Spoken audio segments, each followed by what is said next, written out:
Losing both of my parents definitely was really hard. I guess the long story short, as it relates to my mom, she actually went missing when I was just 11 months. And so and I'm the youngest of, I have two brothers. And, my auntie really stepped up to care for both me and my brothers while my dad was actually serving in the armed forces. All right, guys. So today we have a special guest, Rowena Brown, who is running for the at-large seat on the Oakland City Council. Rowena brings a wealth of experience in public service and a deep commitment to the Oakland community. It's this great honor to introduce everyone to Rowena Brown. How are you? I'm good. How are you? Very good. So where are we at today?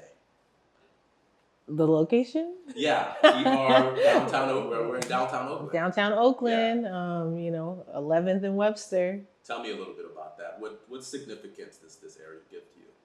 Oh, such a good question. I've lived in the Oakland Chinatown area for about 5 years now.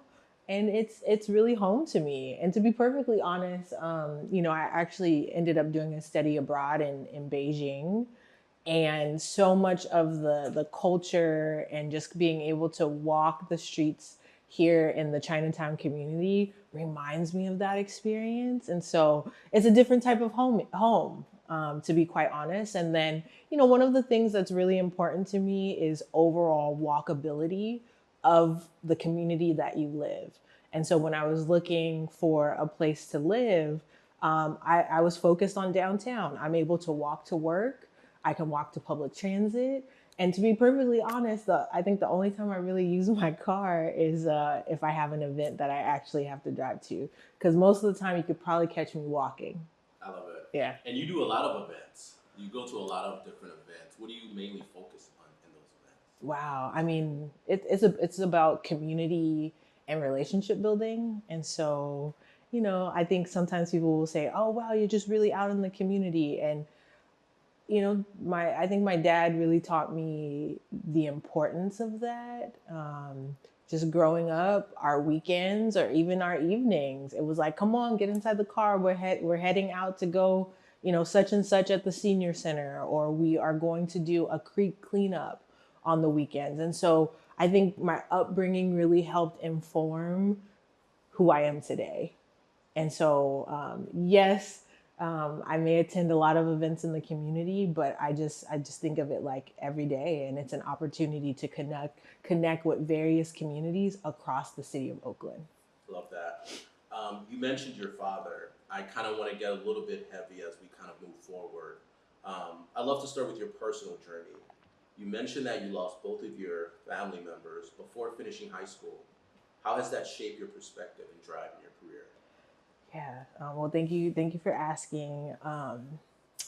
Yeah, I mean, so I was born and raised here in the East Bay, born in Richmond, and my dad moved us to Pinole around third grade, and I was really, honored to, attend schools in the Pinole area. Losing both of my parents definitely was really hard. I guess the long story short, as it relates to my mom, she actually went missing when I was just 11 months. And so and I'm the youngest of, I have two brothers. And, my auntie really stepped up to care for both me and my brothers while my dad was actually serving in the armed forces. And so, we know that your upbringing and the foundation that lays the foundation for your life. And I'm really grateful for the fact that my auntie really helped raise me. And then my dad, once he came back from serving in the military, he ended up getting into he was an entrepreneur, and so he ended up starting his own business. He had a limousine company. I was employed there, as with most family businesses, and so all the way up, I watched my dad work so hard every day of his life, up until the moment he passed away. And even though it was kind of this short window of time, so many of the lessons that he taught me, or even just in the way he showed up every day, all of those lessons stay with me. And then as far as what was it like being, 17 years old, walking the stage without, my family, it was hard. And so I was really, I was, I had a desire to go to college, but you can imagine your mindset isn't really there. And so I took some time before I decided to pursue higher education. And I actually ended up going through an apprenticeship program that um, focused in on, I ended up learning how to be an optician. And so I worked in that field for about 7 years, and it was a phenomenal experience. So here I am, just 18 years old, learning, I was working for a very innovative optical company. And I was like the youngest in the company. They flew me all over the United States to leadership trainings. My boss was like, Rowena, you can't even have a drink with us.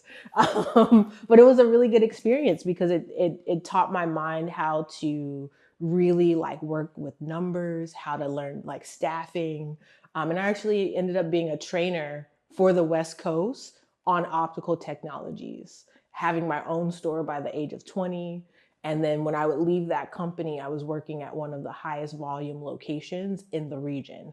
Now, the reason why I kind of talk about, my journey to where I am now, one of the first moments that I had the opportunity to work on behalf of Oaklanders was the company actually had a nonprofit. It was called the One Sight Vision Van.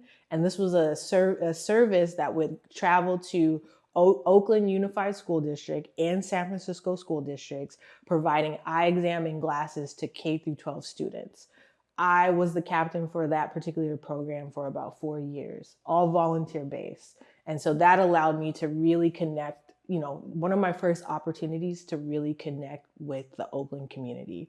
Because at the end of the day, as someone who wears glasses, if you can't see, you're not learning, etc. And so that's just a little bit about kind of how I, kind of transcend. And then it wasn't until I ended up getting recruited to work at Kaiser in the optical department. And when I was working there, I finally asked myself, actually, Rowena, what do you want to do? And so that's when I said, hey, you know what, if you really want to, one of the first things you should do is return to school. And so that's when I decided to enroll in community college. And so I attended Laney College and Merritt College. And, ultimately, I ended up taking one of my first political science classes, and that's when the light bulbs really started to go off around just some of the conditions that are impacting our communities. Whether we're talking about lack of access to healthy food, just the environments that are some of our neighborhoods that are just plagued with gun violence. Housing insecurity, just different things. And so I really, from those courses that I was taking, it really, really helped me to see that, one of the ways to impact change is through policy and legislation. And so that kind of set me forth on that kind of trajectory. I know I mentioned briefly about my study abroad in China. I got to study abroad, and I studied at the School of Economics. And so still, learning more about how governments work, and to be quite honest, ultimately how sometimes and how they don't, right? And so that's just kind of a little bit, I'll pause. And to be quite honest, I think that the answer is relatively simple. It's change that you can actually see. And so what do I mean by that? Right. So when you step out of your house, are our streets clean? Do you see someone living on the street? Do you feel safe? Right. And so I feel like if within my role as serving on the Oakland City Council, if I'm able to address those three things, I would say that I've done a good job. And so much of governance, in my opinion, is really being able to go to the folks that are doing the job and say, hey, what is it that you need? How is it going? Right? So when was the last time we engaged those that are working in the 911 call centers? And when was the last time? Do you have 2 days off a week? What is that situation? Should we be hiring more? Right? How can we actually make sure that the folks that are supposed to be doing certain roles have exactly what they need.